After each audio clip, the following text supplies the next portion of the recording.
യോശുവ 3-ാം അധ്യായം. അനന്തരം യോശുവ അതികാലത്ത് എഴുന്നേറ്റ് അവനും ഇസ്രായേൽ മക്കൾ എല്ലാവരും ശിത്തീമിൽ നിന്ന് പുറപ്പെട്ട് യോർദാൻ അരികെ വന്ന് മറുകര കടക്കും മുൻപേ അവിടെ താമസിച്ചു. 3 ദിവസം കഴിഞ്ഞിട്ട് പ്രമാണികൾ പാളയത്തിൽ കൂടി നടന്ന് ജനത്തോട് കൽപ്പിച്ചത് എന്തെന്നാൽ, നിങ്ങളുടെ ദൈവമായ യഹോവയുടെ നിയമപെട്ടകത്തെയും അതിനെ ചുമക്കുന്ന ലേവ്യരായ പുരോഹിതന്മാരെയും നിങ്ങൾ കാണുമ്പോൾ നിങ്ങളുടെ സ്ഥലം വിട്ട് പുറപ്പെട്ട് അതിന്റെ പിന്നാലെ ചെല്ലേണം. എന്നാൽ നിങ്ങൾക്കും അതിനും ഇടയിൽ 2000 മുഴം അകലം ഉണ്ടായിരിക്കണം. അതിനോട് അടുക്കരുത്. അങ്ങനെ നിങ്ങൾ പോകേണ്ടുന്ന വഴി അറിയും. ഈ വഴിക്ക് നിങ്ങൾ മുൻപേ പോയിട്ടില്ലല്ലോ. പിന്നെ യോശുവ ജനത്തോട്, നിങ്ങളെ തന്നെ ശുദ്ധീകരിപ്പിൻ. യഹോവ നാളെ നിങ്ങളുടെ ഇടയിൽ അതിശയം പ്രവർത്തിക്കും എന്ന് പറഞ്ഞു. പുരോഹിതന്മാരോട് യോശുവ, നിങ്ങൾ നിയമപെട്ടകം എടുത്ത് ജനത്തിന് മുൻപായി അക്കരെ കടപ്പിൻ എന്ന് പറഞ്ഞു. അങ്ങനെ അവർ നിയമപെട്ടകം എടുത്ത് ജനത്തിന് മുൻപായി നടന്നു.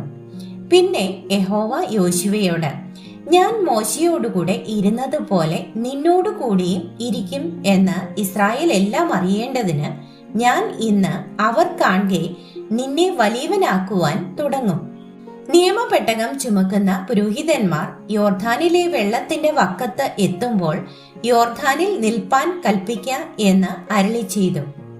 യോശുവ ഇസ്രായേൽ മക്കളോട്, ഇവിടെ വന്ന് നിങ്ങളുടെ ദൈവമായ യഹോവയുടെ വചനം കേൾപ്പിൻ എന്ന് പറഞ്ഞു.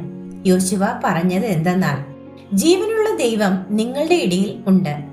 അവൻ നിങ്ങളുടെ മുൻപിൽ നിന്ന് കനാന്യർ, ഹിത്യർ, ഹിവ്യർ, പെരിസ്യർ, ഗിർഗശ്യർ, അമോര്യർ, യെബൂസ്യർ എന്നിവരെ നീക്കിക്കളയും എന്ന് നിങ്ങൾ ഇതിനാൽ അറിയും. ഇതാ, സർവഭൂമിക്കും നാഥനായവന്റെ നിയമപെട്ടകം നിങ്ങൾക്ക് മുൻപായി യോർദാനിലേക്ക് കടക്കുന്നു. ആകയാൽ ഓരോ ഗോത്രത്തിൽ നിന്ന് ഓരോ ആൾ വീതം ഇസ്രായേൽ ഗോത്രങ്ങളിൽ നിന്ന് 12 ആളെ കൂട്ടുവേൻ. സർവഭൂമിയുടെയും നാഥനായ യഹോവയുടെ പെട്ടകം ചുമക്കുന്ന പുരോഹിതന്മാരുടെ ഉള്ളംകാൽ യോർദാനിലെ വെള്ളത്തിൽ ചവിട്ടുമ്പോൾ ഉടനെ യോർദാനിലെ വെള്ളം 2 പിരിഞ്ഞിട്ട് മേൽ നിന്ന് ഒഴുകുന്ന വെള്ളം ചിറ പോലെ നിൽക്കും. അങ്ങനെ ജനം യോർദാൻ അക്കരെ കടപ്പാൻ തങ്ങളുടെ കൂടാരങ്ങളിൽ നിന്നും പുറപ്പെട്ടു.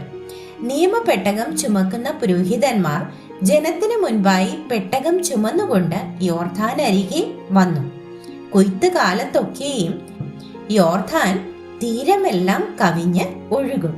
പെട്ടകം ചുമന്ന പുരോഹിതന്മാരുടെ കാൽ വെള്ളത്തിന്റെ വക്കത്ത് മുങ്ങിയപ്പോൾ മേൽ വെള്ളത്തിന്റെ ഒഴുക്ക് നിന്നു.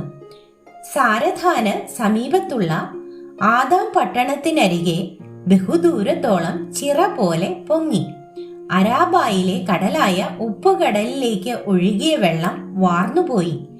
ജനം എരിഹോവിനു നേരെ മറുകര കടന്നു. യഹോവയുടെ നിയമപെട്ടകം ചുമന്ന പുരോഹിതന്മാർ യോർദാന്റെ നടുവിൽ ഉണങ്ങിയ നിലത്ത് ഉറച്ചു നിന്നു. ഇസ്രായേൽ ജനമൊക്കെയും യോർദാൻ കടന്നു തീരുവോളം ഉണങ്ങിയ നിലത്തുകൂടി തന്നെ നടന്നുപോയി.